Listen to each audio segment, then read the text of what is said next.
Dialogue ஆசியாட்ட நிறுவனம் space X நிறுவனத்துடன் புதிய கூட்டாண்மை ஒப்பந்தம் ஒன்றை மேற்கொண்டுள்ளதாக 2025 டிசம்பர் 22ஆம் தேதி அன்று அறிவித்துள்ளது. இந்த ஒப்பந்தத்தின் மூலம் ஸ்டார்லிங்க் செயற்கைக்கோள் இணைய சேவையை இலங்கையில் உள்ள வர்த்தக சமூகங்களுக்கும் இணைய வசதிகள் குறைவாக உள்ள பகுதிகளில் வாழும் மக்களுக்கும் மீள் விற்பனை செய்யும் உரிமையை டயலாக் நிறுவனம் பெற்றுள்ளது. இந்த புதிய சேவையானது டயலாக் நிறுவனத்தின் தற்போதைய தரைவழி வலையமைப்பு உட்கட்டமைப்பிற்கு குறிப்பிடத்தக்க பலத்தை வழங்கும் என அந்த நிறுவனம் சுட்டிக்காட்டியுள்ளது.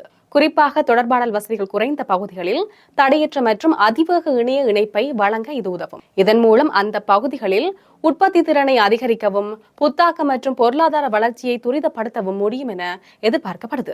டயலாக் ஆசியாட்டா குழுமத்தின் பணிப்பாளரும் முதன்மை நிறைவேற்று அதிகாரியுமான சுப்புன் வீரசிங்க இது தொடர்பில் கூறுகையில், ஸ்டார்லிங்குடனான இந்த இணைப்பானது டிஜிட்டல் இடைவெளியை குறைக்கும் டயலாக் நிறுவனத்தின் பணிக்கு ஒரு புதிய உத்வேகத்தை அளிப்பதாக குறிப்பிட்டுள்ளார்.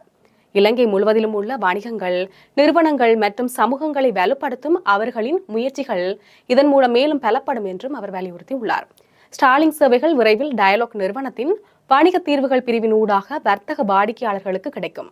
ஸ்டார்லிங்க் உபகரணங்களை பொருத்துதல், சேவைகளை வழங்குதல் மற்றும் பராமரிப்பு பணிகள் உள்ளடங்கிய ஒரு முழுமையான சேவை தொகுப்பை வாடிக்கையாளர்களுக்கு வழங்க டயலாக் திட்டமிட்டுள்ளது.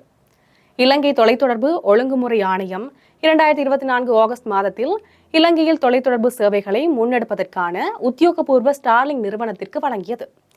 இதற்கு ஒரு மாதத்திற்கு முன்பு, அதாவது 2024 ஜூலை மாதத்தில் ஸ்டார்லிங்க் நிறுவனம் இலங்கையில் தனது வர்த்தக நடவடிக்கைகளை தொடங்கியிருந்தது.